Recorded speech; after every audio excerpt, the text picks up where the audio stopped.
Hi friends, നിങ്ങൾ ജർമ്മനിയിൽ താമസിക്കുന്ന ഒരു മലയാളിയാണെങ്കിൽ ഈ ഒരു ഹാക്ക് തീർച്ചയായും അറിഞ്ഞിരിക്കണം. കയ്യിലുള്ള ചില്ലറ കോയിൻസ് അക്കൗണ്ടിൽ എങ്ങനെ എളുപ്പത്തിലിടാം എന്നതാണ് പലരുടെയും സംശയം. ഞാൻ ഇന്ന് നിങ്ങളെ കാണിക്കുന്നത് സ്പാർക്കാസ ബാങ്കിലെ കോയിൻ ഡെപ്പോസിറ്റ് മെഷീൻ എങ്ങനെയാണ് ഉപയോഗിക്കുക എന്നതാണ്. ജർമ്മനിയിൽ ഈ മെഷീന്റെ പേര് മ്യൂൻസൈൻസാലുങ് എന്നാണ്. ആദ്യം നിങ്ങളുടെ ATM കാർഡ് മെഷീനിൽ ഇട്ട ശേഷം സ്ക്രീനിൽ ലാംഗ്വേജ് സെലക്ട് ചെയ്യാവുന്നതാണ്.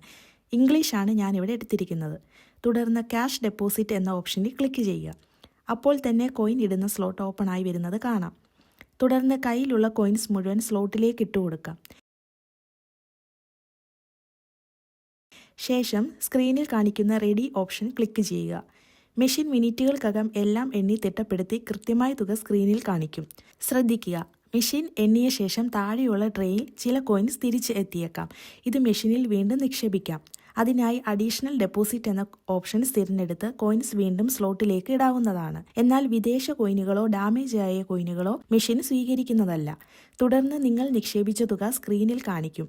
ശേഷം ക്രെഡിറ്റ് ഡെപ്പോസിറ്റ് എന്ന ഓപ്ഷൻ സെലക്ട് ചെയ്യുമ്പോൾ പൈസ ഉടൻ നിങ്ങളുടെ അക്കൗണ്ടിൽ ക്രെഡിറ്റ് ആകും.